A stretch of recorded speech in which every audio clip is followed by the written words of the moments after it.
तो नमस्कार मित्रों, आज આપણે જઈ રહ્યા છીએ લુણાવાડા તાલુકાના કાછરોડા ગામની અંદર। ત્યાં આગળ 2000 વર્ષ જૂનું સ્વયંભૂ મહાદેવનું શિવલિંગ છે। એ આપણે દેખાડવા માટે આપ જઈ રહ્યા છીએ।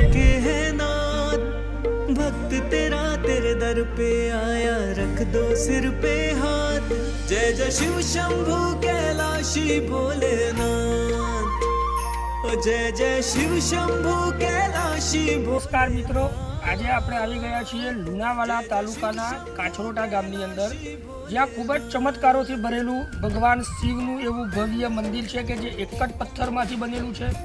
જૂના વડીલોની કહેવત પણ એવી છે કે અહીંયા ગાડી એક નગર હતું, જ્યાં ગાડી હાથી અને ઘોડા ચાંદીના ખૂટા ઉપર બંધાતા હતા।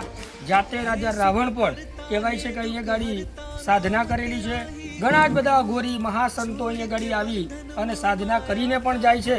તો આપણે આવો, આજે આપણે આવા ચમત્કારી સ્વયંભૂ શિવલિંગ નીલકંઠ મહાદેવના દર્શન કરીશું। અહીંયા ગાડી ખૂબ જ આપણે અંદર મંદિરની અંદર જઈશું તો આપણે દેખવા મળશે કે સૌ પ્રથમ હનુમાનજીની અહીંયા પ્રતિમા છે।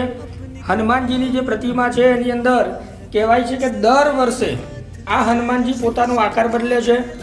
થોડાક સમય પહેલાં આ મૂર્તિ એકદમ સીધી હતી, અત્યારે આ મૂર્તિ જાણે કે આરામની અંદર હોય એ રીતના છે। અહીંથી આપણે અંદર જઈશું તો આ જે મંદિરની અંદર જઈશું, ત્યાં આગળ ભગવાન શિવના દર્શન કરીશું। અને અહીંયા કહેવાય છે કે ભગવાન શિવ ઉપર જે કંઈ પણ અભિષેક કરવામાં આવે છે એનું પાણી સીધું પાતાળની અંદર જઈ અને માં મહીસાગર અને ગંગાજીને પણ મળે છે। આ પણ વાત છે કે આ પાણીનો અહીંયાથી ક્યાં જાય છે એ પણ કોઈને ખ્યાલ નથી। અને માતાજી આગળ જે પાર્વતી માતા છે એમની સાથે સાથે કાર્તિકેય અને ગણેશજી પણ એમની સાથે છે। કહેવાય છે કે આ મંદિરની અંદર પુત્ર પ્રાપ્તિ માટે સૌથી સારામાં સારું કે કોઈ પણ વ્યક્તિ અહીંયા માનતા રાખે છે તેની માનતા અવશ્ય પૂર્ણ થાય છે। તો આપણે પણ અહીંયા આવી આ શિવજીના દર્શન કરવા જોઈએ।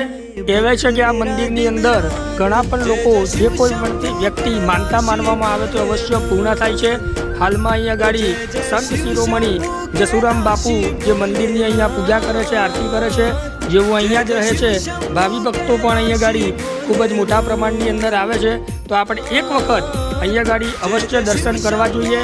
અને આ ચમત્કારી શિવલિંગનો દર્શન અહોભાગ્ય હોય, જેનું ભાગ્ય હોય એને જ આ મંદિરના દર્શન કરવા મળી રહ્યા છે।